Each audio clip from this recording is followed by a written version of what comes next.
Hi, everyone. I'm Gold Derby News and Features Editor Ray Richmond, and welcome to our Q&A panel of the making of the Apple TV Plus 9-part World War II aviation epic Masters of the Air. It tells the story of the legendary Bloody 100th bomber group that led bombing raids over Nazi Germany. It stars Oscar nominees Austin Butler and Barry Cogan, along with Callum Turner, Anthony Boyle, and Nate Mann, along with many others. The project was executive produced by Steven Spielberg, Tom Hanks, and Gary Getzman. I'm thrilled to be joined today by an all-star team of industry professionals who helped bring the spectacular limited series to vivid life. Oscar-winning costume designer Colleen Atwood, Emmy-winning composer Blake Neely, production designer Chris Seagers, cinematographer Jac Fitzgerald, Oscar-winning supervising sound editor and re-recording mixer Michael Minkler, makeup and hair designer Kirstin Chalmers, and finally Oscar-winning editor Mark Sanger. Such a pleasure to have all of you here today to talk Masters of the Air. And hoping that I pronounced everyone's name correctly, that's really sort of, job one.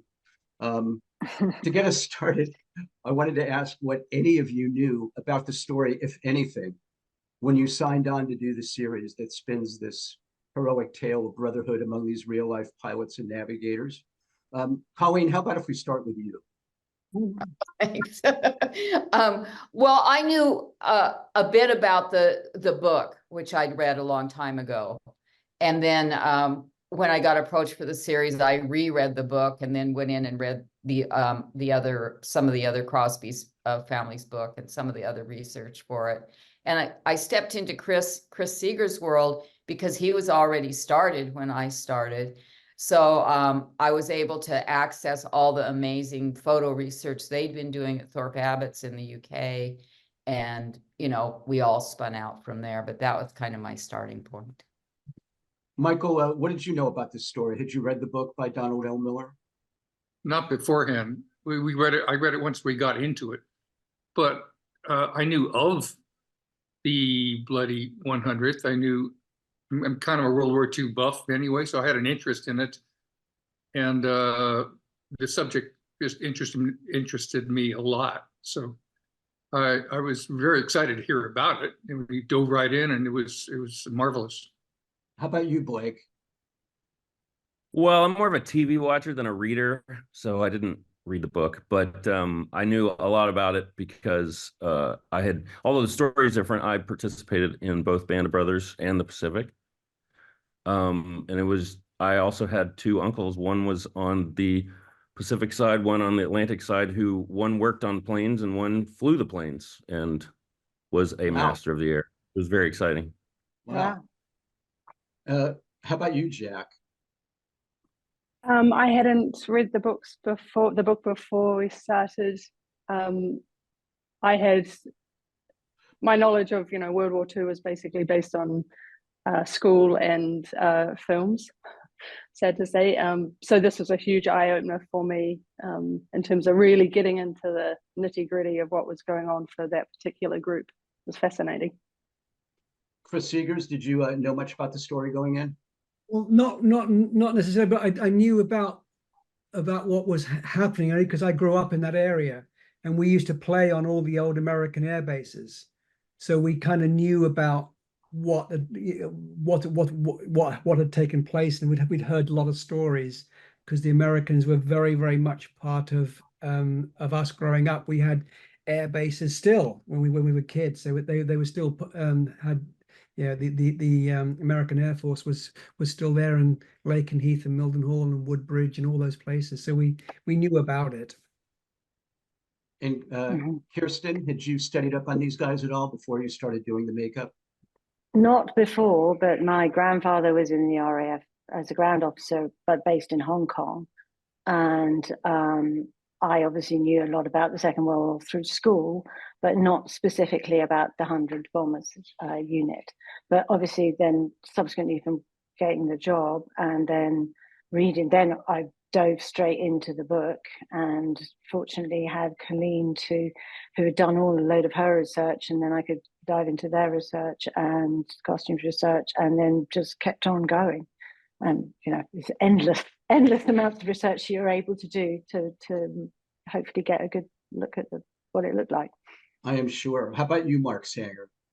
Well, I was actually I only found out of the job about the job about a week before I started. So I had a sort of a crash course before I got in there. But I did have the benefit of my family. Some of my family's actually lives in Dis and in that area. And so I'd actually spent a lot of time in that area. And indeed, I actually taught my middle child to we taught her how to ride a bicycle on some of the old airstrip fields over there. So Wow. we had I had a bit of a crash course in my education about the 100 specifically, but the history of the area and which is still quite strong down there or up there is it still has a rich character based around the history of the TV show.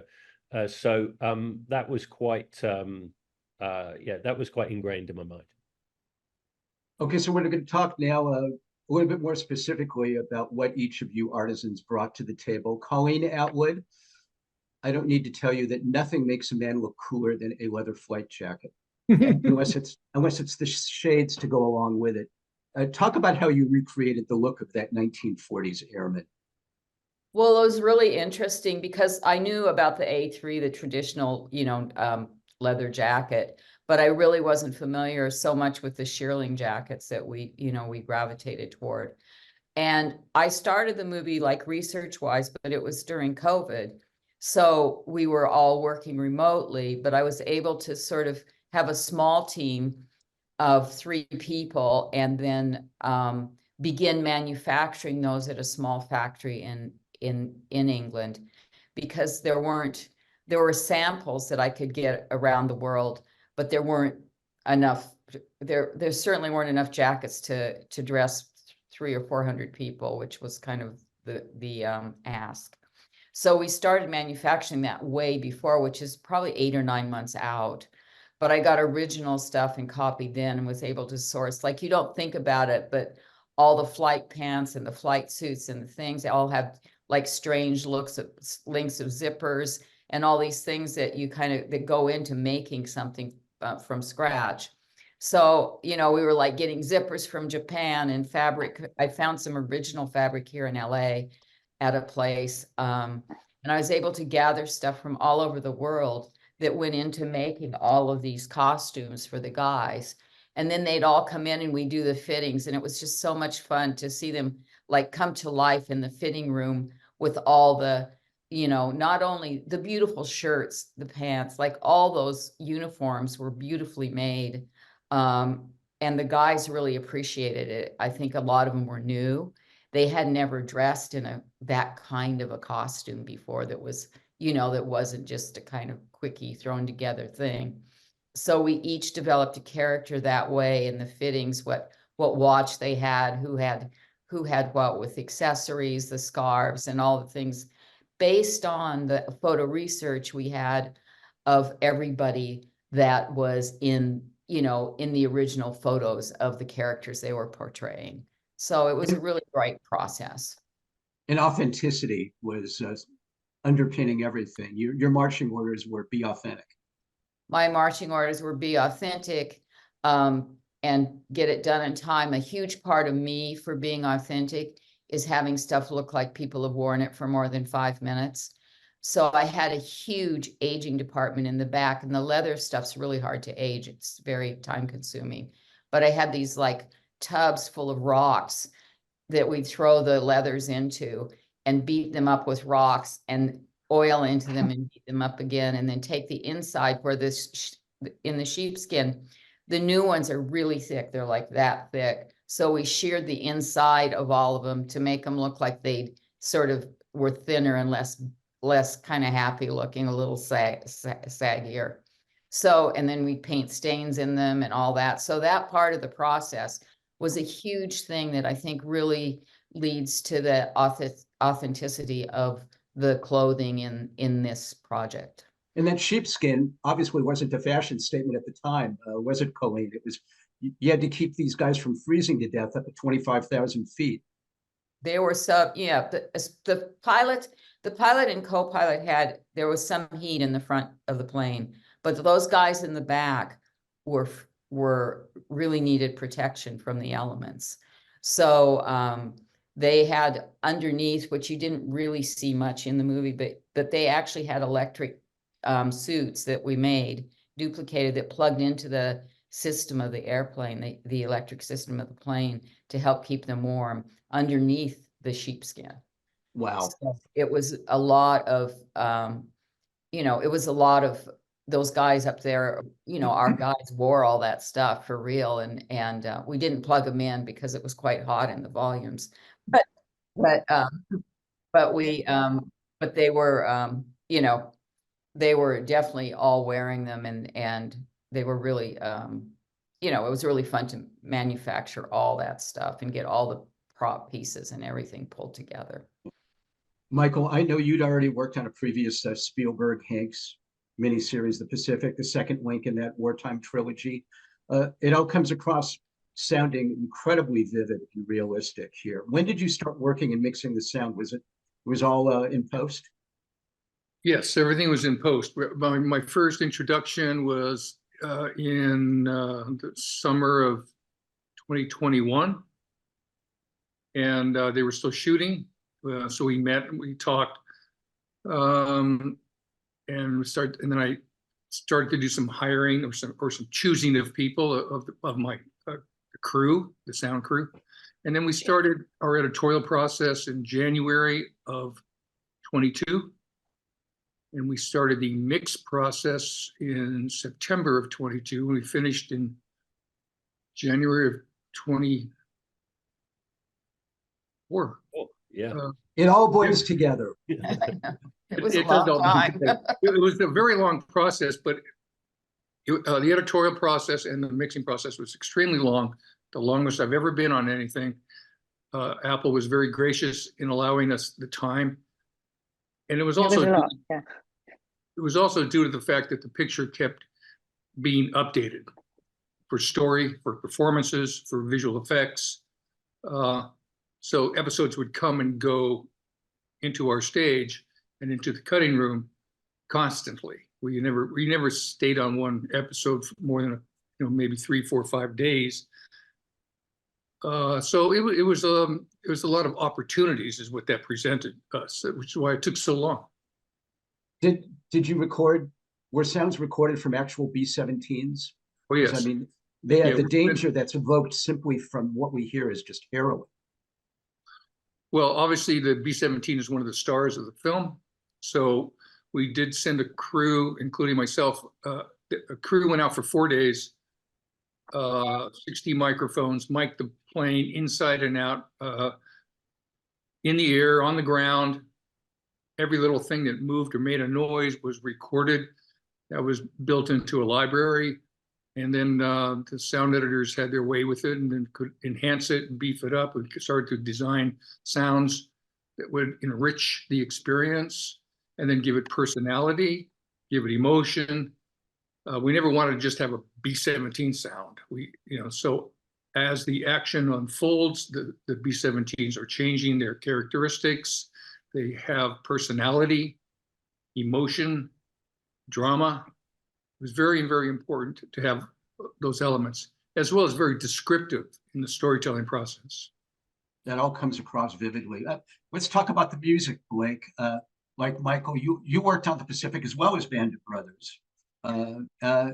What sort of instrumental mood were you going for in Masters, maybe that was different than the previous projects? Well, the great thing that I think both Mike and I had is we got to see the entire thing that these 5 had worked on in its completion before we ever started. So I had all 9 episodes, and one of my most challenging thing is to get the tone right. And sometimes you don't know if you've messed up in episode 1 before you see 3. So I really got the whole thing. And my first decision was I don't want to use any sounds that predate what we're watching. So I wanted to be very period, which left me with a challenge because when you get into the action, a lot of times we composers turn to electronics and synths and all of that. So I just decided I was going to figure out a way to do all of that with orchestra. So I would have these sessions and come up with these crazy sounds that are all organic and just keep it orchestral. And to the time period. And then the other approach was, of course, it needed a nobility and the emotion, but I really wanted a more heroic sound than we had been able to do on Pacific. Yeah, the suspension and action musical textures you craft here, Blake, are incredibly rich, really sweeping, you know, to convey, I guess, the exhilaration but also the potential horror, you know, of putting your life on the line up in the air. But it seems a little more, the music seems a little more hopeful here than it did in the previous miniseries. Oh, that's nice to hear. We never really wanted to do horror because, you know, it's almost a hat on a hat. And it's more about the glory and the heroism and the drive and tension. There's so much tension in this thing. We have long battle sequences and airdrops and discoveries. I mean, the concentration camp, these very long scenes that simmer, and I try with Mike's help to support and stay out of the way. Jac, let's turn to your cinematography. It's one of the standouts of this series, particularly for, you know, the thrilling air battle sequences. I understand you had a secret weapon, as it were, which is out there quite a bit now, a little piece of technology called the volume from ILM. What can you tell us about that? Well, funnily enough, I just, you know, listening to everyone else talk about the inputs that everyone had. I mean, I feel like 5 and 6, we really wanted to lean into the subtleties of the personalities, because, you know, the actors had restrictions of their amazing costumes, and they had restrictions of the incredible sets that were so hard to work around. And I feel like our episodes, we really wanted to get in close with them and feel that emotion and try and separate these episodes to be almost a departure from the military base, so that we've previously seen what is the routine of the military and understand the wheels, the cogs are in motion, and suddenly it all turns to shit in 5, you know, when most of them don't return. So and just even the subtleties of the sound in that battle, we're just like, oh, you know, you feel like someone's getting in your eardrum. And what that must have been like for the boys in the planes, you know, just all these brutal sounds when the plane's being ripped apart in midair and the wind gushing through. I mean, I think that there's just a beautiful co-joining of all of everyone's intention, every department's intentions, to really push the emotions in 5 and 6. Oh, it absolutely. I'm being biased. But no. I mean, it's throughout the whole agree. show. I mean, it's incredible. Your heart's just in your throat during that time, especially in those episodes. I mean, but the scale and the scope of the project in general, just massive. I mean, you know, the visual artistry that you demonstrate in this, just to convey the excitement and, you know, the kind of a little bit of the terror of being up in the sky or there droves, but it never feels like we're just watching a video game, which, you know, I was watching closely. Absolutely, it feels like a real project. It I mean, and feel like just something we're playing. Yeah, with the volume work, you know, that was a completely invaluable tool in this project. And, you know, we'd spent a lot of time pre-visiting with the directors and with Stephen Rosenbaum to also, you know, it's a hugely tense world up there. And so for the actors on set to be able to comprehend what the storyline is above their close-ups and, you know, over and above just their piece of action was completely invaluable. I mean, they could respond in an instant, same way, same place, same time. We could use lighting to help augment the emotions of cloud cover when they can't drop the bombs, of when a huge explosion is happening right outside their window. They had all that to feed off, and they had all that to bounce off. So that was a dream come true in terms of, you know, for directors and cinematographers and actors to be able to react in that same second. Yeah, Chris, I imagine your job as production designer had to largely involved designing replica B-17s on location, and you had to make them capable of taxiing on land, if not gliding through the air, no? Well, yeah, that was the beginning of it all, because right at the beginning, you don't just go and get 3 B-17s. You know, we built two interiors set pieces and 2 exteriors, but it became evident very quickly that we were not going to get access to anything that flew or anything that we could, so we're going to had to build it. And very early on, as you can, you know, on all these kind of things, nobody wants to hear those kind of numbers. And it began, and all credit to Apple, they took it on board, and we launched into building these planes because it was enormous, you know. And the company that we used to build them, BGI, they did and it's quite interesting because we were right bang in the middle of COVID, and you had British Airways who were laying off all these engineers, and normally would have made a lot of stuff out of fiberglass and other materials. We made it for real. We made it all, you know, the guys were actually hammering around all the cowlings and the engines. All of that was all aluminum. It was all real. So it was an enormous task, but it's like it's like how do you eat an elephant? You go one bite at a time, and that's what we ended up doing. I always remember when we first read the scripts, and it wasn't just the planes. You're doing a 200-acre site with 50 planes. You had all the barracks, the admin, all the different facilities that supported all of this thing, and of course you can't build it all, and we were everywhere. So we ended up, you know, these 3 big locations that we built: the airfield, and then we had the whole mess and the barracks and all that sort of area. So we just broke it down into its component parts, but it's quite a mammoth thing. But then didn't your aircraft also have to show off bullet and flak damage and torn metal? Well, what we did is we had a whole group that basically, we only had 2 planes to represent all the planes. So, and it was we ended up going through all the scripts, but bearing in mind we had outlines, so we had to sort of kind of, we had to break it all down so we knew the damage to the planes, who was flying in what plane, who was in what position. I can't even imagine keeping track of all. Oh no! I think we knew more about what happened than a lot of people. We got all the research and all the stuff that we put together was phenomenal.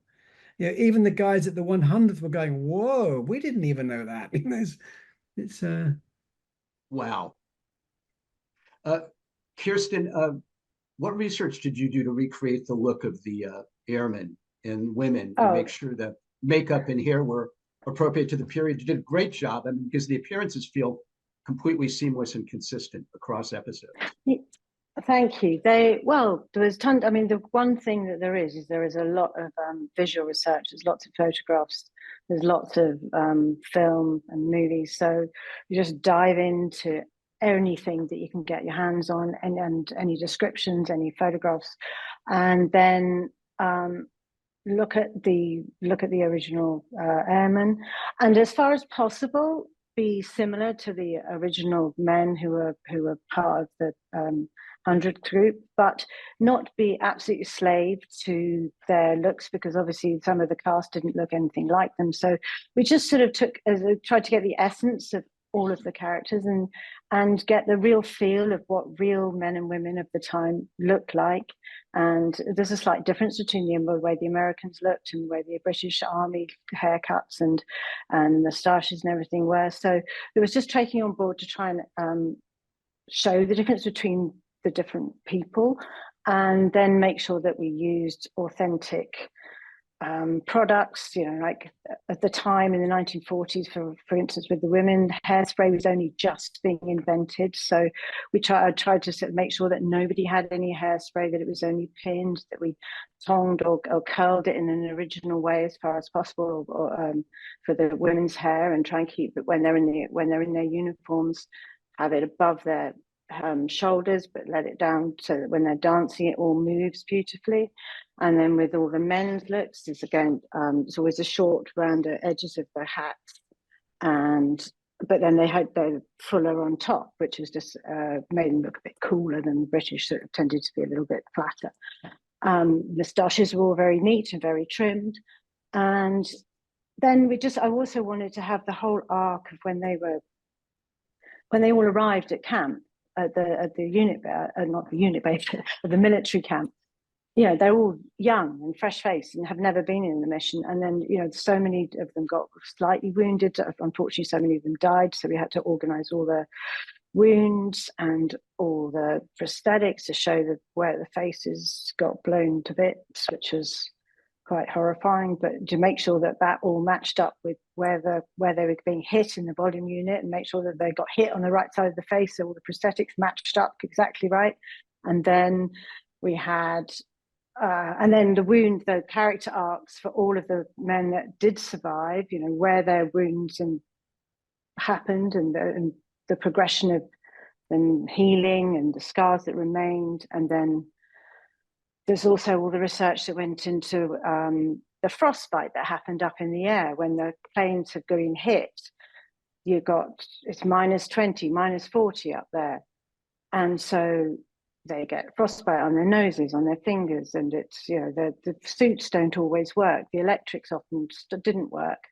And so, you know, they come down and have all this flushing and damage on their faces when they came down to land. And it's just, you know, it never stops. There was always another. There's so much to keep track of. How do you, like, not just bolt upright from a dead sweep in the middle of the night thinking, oh my God, I forgot to put extra rouge on her face to mark, you know, this injury? Our boss was it was like a spreadsheet hell of, you know, because there was over 350 actors, and they went off to the volume unit, and they went off there, and their haircuts needed to be redone every week, and then the flushing this, and it was a logistical nightmare, but we did it, and it all worked out. But it's, you know, it was a very good team, a lot of planning, a lot of trying to be keeping everywhere, to keep eyes on everybody, on all over the place. It was like Chris said, it's absolutely huge. I mean, we had thousands of people that, you know, and regulars that kept on, you know, their episodes never ended, because once they finished on the locations from the ground, then they went up to film in the volume unit. So, and then we'd be starting the next episodes with different actors coming in, plus the original ones, plus the ones that didn't die or that were going to die later. And so it was just a sort of, it was like trying to juggle jelly. Challenge. Oh my God. Yes. Wow. Because it was all shot in story order. So we weren't shooting the groups of stuff, so you couldn't shoot something out and then move on. You'd come back and have to pick it up where you left off. Wow. Yeah, it was. What this dovetails beautifully into, Mark, what's the primary challenge in editing a project the size and scope of this? Oh my God, it's like you're all having to do editing as you go. How closely did you work with the production team on deciding what to leave in, what to leave out?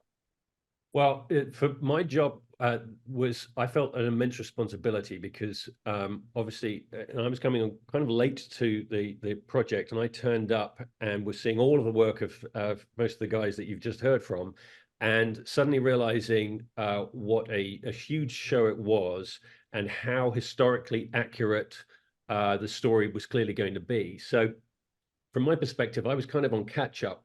What I did was I was based next to the set for most of the time. And I would go in first thing in the morning, and there would often be like a military briefing between Dale Dye, the military advisor, the directors, the crew, and the cast over A, what the story was, and B, what the logistics of, let's say, the battles were that day. And everybody who needed to be on the same page. But of course, I'm on my own. So what I actually requested was, I figured the best way for me to be able to keep up with everything was to ask the first AD if I could get permission to have my own feed of everybody's radios from set. And so in my dailies, what I ended up getting is the military advisor, the director, the actors, all of the conversations that were going on. And then I'd gone on to set and taken photos with my iPhone over what the battle plan was for the day. So in some respects, it was much like, it was like a very poor man's version of a bombing run, because, we were having a briefing at the beginning of the day, and then these guys would go off to war and I would be back at base trying to deal with everything that was coming in. And so once I had the first AD like to refer to it as the Masters of the Air podcast, because I had everybody on there talking all about everything that was going on.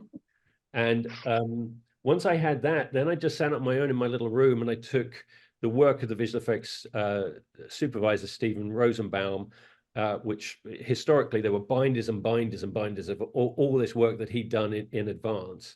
I took the dailies and then some of the previs, and then I had to start forming these. In the case of the action sequences, I had to try to work out how to tell a story of a group of men who are mostly covered, their faces covered with masks, in different heights in the air, different 3D spaces in the air. How do you tell a story of that person is talking to that person? The enemy's coming down from 2 o'clock to 4 to 8 o'clock. How's that going to? How do we tell the story logistically of where everybody is and how that impacts them emotionally? So it's a twofold thing, really. It was the historical accuracy, or and the aviation techniques that they were using, making sure that story was being told, but also the practical elements of actually being able to tell a story given all those elements. And yeah, the first cuts of those battle sequences were a mixture of this amazing looking dailies, which, had this, because of the volume, it looked like they were up in the sky, rather than having dailies come in of a bunch of actors against the blue screen. It looked like they were actually up in these battles, dealing with that, but then intercutting them with my iPhone footage of a little miniature plane that I'd stolen from the art department, and I would move the camera around it, and then I would edit that in, and then have a card.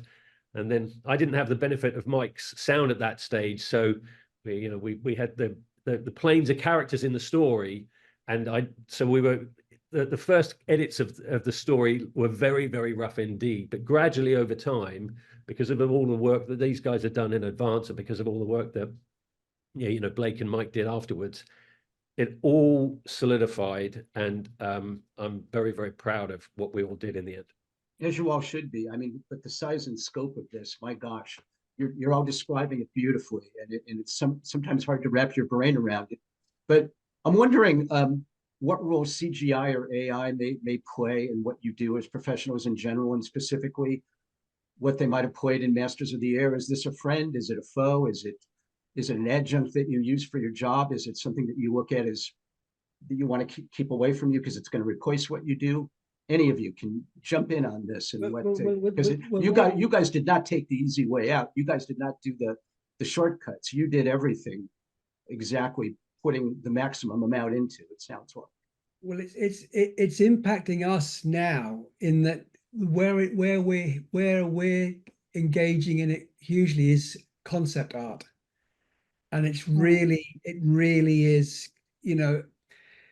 It's a great shame. And it's really sad, but if you're top of your game and you're on it, you're fine. It's the bit at the bottom is going to disappear. It's all those people that, when you're really, really busy and you've got a lot of people, you want to, you need a lot of people. It's all the mundane stuff is going to disappear, I think. And it's going to be replaced. I also think, to your point, that if you're at the top of your game, you can recognize ways to use it. Absolutely. Just like, I like to drive my car, but I like AI to tell me how to get there. So I'm not as scared of it. I don't think that I've seen anything musically that's impressive, except, that you can make Drake. The only thing I would, song. what I love about it is that what it opens up is it allows you to explore more things faster. Yeah. I hope that with actors, I think they're always going to need makeup and hair, fortunately, but I think it's where you see actors have been aged or de-aged by CG at the moment. I don't think it's as good or as interesting as having it done for real, or especially with de-aging. I still think it's better to have a younger actor play the older person, because you have a more interesting take on it than just trying to get an older person go younger, because they move in a different way. So I don't know. I think it's a shame, because I think it has its uses, and especially might be able to help with design and concepting different looks from my side of things, and then that's great. You can just put a different look, make Austin Butler a woman. Can you put a 18th century wig on him, for instance? Yes, bang bang, let's see what that looks like. You can change that very quickly with something like AI, but to actually physically put it on to him and then move it around and see how he feels in it, that I think you always need the actors, for instance, to do that. And I hope that continues, because I think there's a nice relationship between, you need real people. I would agree. I would say that ultimately, at the minute, it has useful elements as a tool, but what it doesn't have is heart. And anything that you can try and program in, and anything you can try and tell it to do for you, its output never has any heart. It has technical accuracy, perhaps. It has a kind of a two-dimensional veneer to it that is kind of enticing at the minute. But ultimately, I think early days. It's still because our concept guys are all over this, because we're in the game world now, and it's quite interesting what they're doing with Real Engine, and all the software that's coming out now is phenomenal. Yeah, but I agree with you. Is that at the end of the day, it's a bit like CGI anyway. You say there's no heart. Yeah. Well, like Heart is human. Small example we did with music is we just needed to try something in a different key. So we took our recordings and tried it, and it just literally took the life out of it. So we went back and just recorded it in the new key. Yeah. But it was having a heart is a human. The heart is a human element, and AI will never have that, I hope. I've never heard the term heart in Hollywood used in the same sense, but we tried. Oh, that's not true. We tried. No, I digress. In my world of post-production sound, we rely very heavily on VFX. But having said that, if it's not there in the camera before it gets to us, if they haven't done a good job on production, and every one of these people has, it's amazing what came to us to begin with. It has to be there.